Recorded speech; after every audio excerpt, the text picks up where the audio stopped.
El caso de Trayvon Martin, la polémica racial que llevó al nacimiento del movimiento Black Lives Matter. El 26 de febrero del 2012, Trayvon Martin, un niño negro desarmado, fue asesinado a tiros por un voluntario de vigilancia vecinal en Sanford, Florida, bajo el argumento de defensa propia. Esta localidad se ubica a unos 44 kilómetros de Orlando. Trayvon Martin, de 17 años, caminaba en la noche lluviosa de esos últimos días de febrero del 2012 por el barrio de la prometida de su padre, llevando en su bolsillo una bolsa de dulces y una lata de té helado, cuando fue abordado por George Zimmerman, de 28 años, miembro de una patrulla de vigilancia integrada por voluntarios en la comunidad cerrada de The Retreat at Twin Lakes. Zimmerman, al considerarlo sospechoso, llamó a la policía y, desobedeciendo las indicaciones de no seguir al individuo, confrontó a Martin, lo que culminó en un altercado físico y el disparo mortal. Tras el enfrentamiento, Zimmerman le disparó y después justificó su actuación alegando que actuaba en defensa propia. Zimmerman había dicho a un operador de la línea de emergencia que Martin llevaba puesta la capucha de su chaqueta y le parecía sospechoso. Un detalle crucial en este relato es el color de piel de Trayvon. El adolescente era negro. Inicialmente, Zimmerman no fue arrestado, ya que alegó defensa propia y las leyes de Stand Your Ground de Florida respaldaban su versión. Pero, ¿qué es el Stand Your Ground de Florida? El Stand Your Ground, defiende tu posición, de Florida, es una ley de defensa propia que permite a las personas usar la fuerza, incluida la fuerza letal, para defenderse sin la obligación de retirarse si sienten una amenaza inminente de muerte o daño grave. Algunos aspectos claves de esta ley. No hay deber de retirarse, a diferencia de otras leyes de defensa propia que requieren intentar huir antes de usar la fuerza. En Florida una persona puede enfrentarse directamente a la amenaza sin retroceder. Es aplicable en cualquier lugar. Se extiende más allá del hogar, donde aplicaría la doctrina del castillo, y permite defenderse en espacios públicos si se está legalmente presente. Impunidad ante juicios. Si se demuestra que la fuerza fue usada justificada bajo esta ley, la persona puede evitar un arresto o juicio.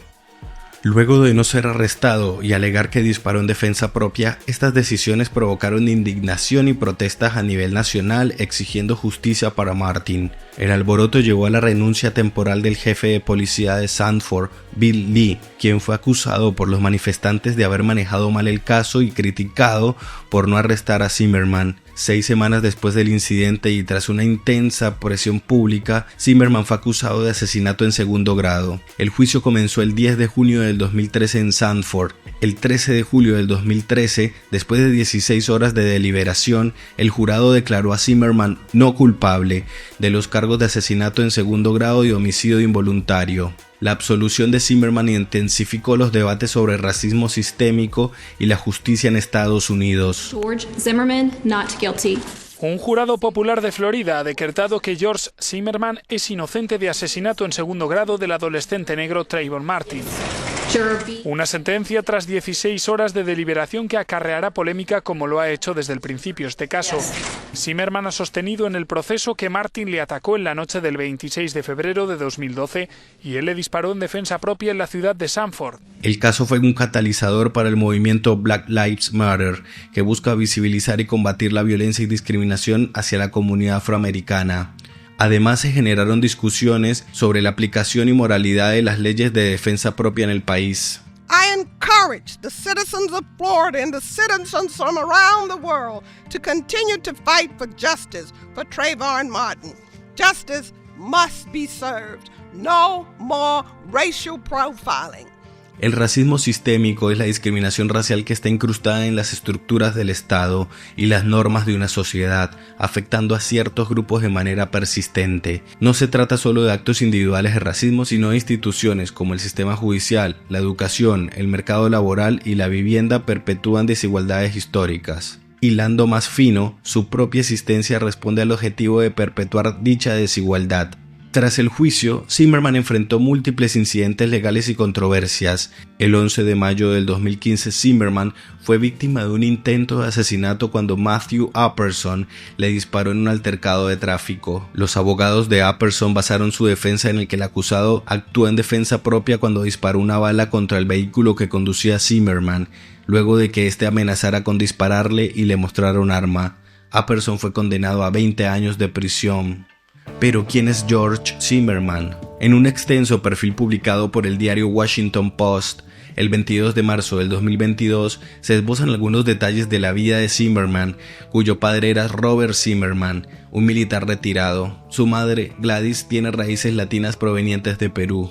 En Manassas, Virginia, donde Zimmerman vivió en las décadas de 1980 y 1990 con sus padres y sus 2 hermanos, los vecinos solían definir a la familia por su perfil espiritual. Muy católicos, muy religiosos, recordaba según la nota su vecino Jim Rusemsky. George y sus hermanos asistieron a la escuela católica All Saints en Standwall Road hasta el 8º grado antes de ir a la secundaria en Oxbourne. George fue monaguillo y recepcionista nocturno en la iglesia católica All Saints. Los Zimmerman eran conocidos y respetados en la comunidad por su dedicación y servicio, dijo el pastor de la iglesia Robert Zielinski. La vida de Zimmerman no estuvo exenta de dificultades. En 2001, cuando tenía 17 o 18 años, fue víctima de un asalto menor, dijo el sargento Eddie Rivera de la policía de Manassas. Los registros computarizados de la ciudad no proporcionan detalles sobre el crimen, según los periodistas del diario. En la escuela, Zimmerman mostraba interés en el mundo de los negocios, se unió a un club de futuros líderes empresariales de América y en su anuario de último grado escribió: «Voy a Florida a trabajar con mi padrino que acaba de comprar un negocio de $1 millón». En Florida, Zimmerman cambió de planes y se inscribió en el Seminole State College, con la esperanza de convertirse en un oficial de la ley. Se convirtió en el autoproclamado protector de las calles alrededor de su hogar, aunque su organización de vigilancia vecinal no estaba registrada oficialmente. Desde 2004 llamó a la policía alrededor de 46 veces para reportar desde garajes abiertos hasta personas sospechosas. En 2005, según registros policiales obtenidos por el Orlando Sentinel y otros medios, Zimmerman fue acusado en 2 ocasiones de conducta criminal violenta.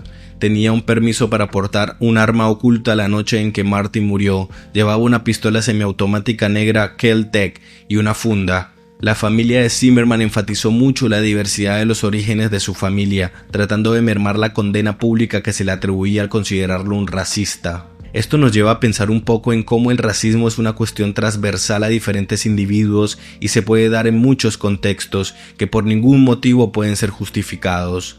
George es una minoría de habla hispana, escribió el padre en una carta entregada al Orlando Sentinel. Sería el último en discriminar por cualquier razón. George, insistía su padre, era más parecido al chico que mató de lo que la gente pensaba. George también era una minoría, un otro. El argumento del padre parecía vacío y oportunista para Michaela Angela Davis, una escritora y activista afroamericana que vive en Nueva York.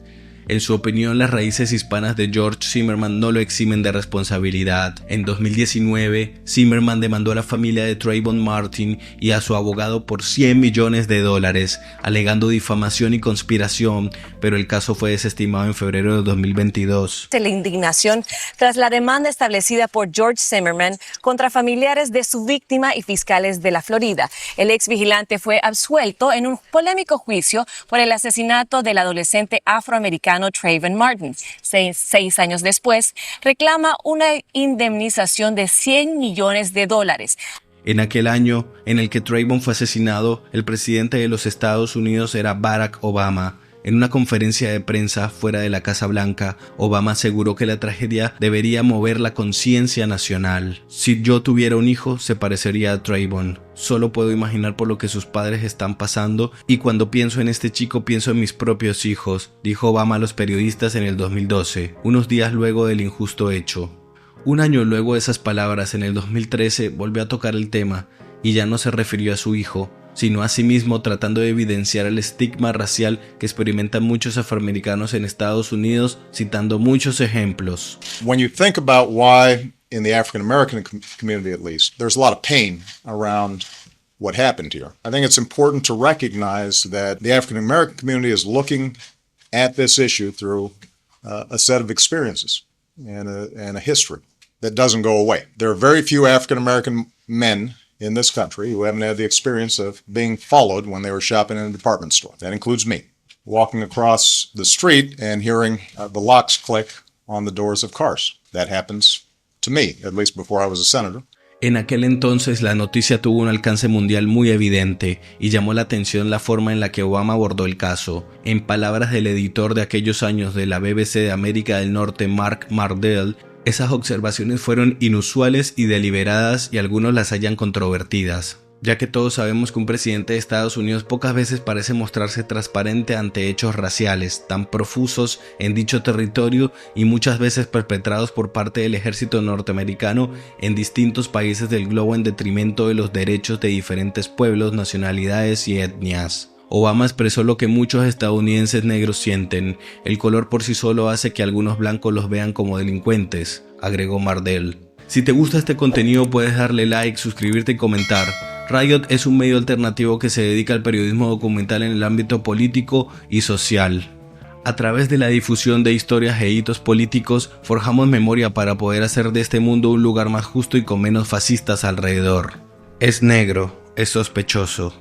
Son muchos los movimientos que se han forjado en los Estados Unidos y han trastocado su historia, aunque a veces dentro de las esferas de los pensamientos más inclinados hacia la izquierda pensemos lo contrario y creamos que el país del norte es una fábrica de sinsentido y de derecha extrema. La definición de movimiento social, según el politólogo Joachim Braschka, es: un movimiento social es un actor colectivo que interviene en el proceso de cambio social. Traemos este concepto puesto que fue el caso de Trayvon Martin un puntapié inicial para la creación del movimiento Black Lives Matter. Las vidas negras importan, por su definición en inglés. Es importante este caso ya que por otro lado está el asesinato de George Floyd, quien se convirtió en el rostro más reciente del movimiento Black Lives Matter, tras ser asesinado por un policía blanco que se arrodilló sobre su cuello el 25 de mayo del 2020. Volviendo al caso, Martin nació en Florida el 5 de febrero de 1995 y posteriormente asistió a la escuela secundaria Dr. Michael M. Kropp, donde practicó deportes y se decía que su materia favorita era matemáticas. Tenía un gran interés en la aviación y consideraba la posibilidad de convertirse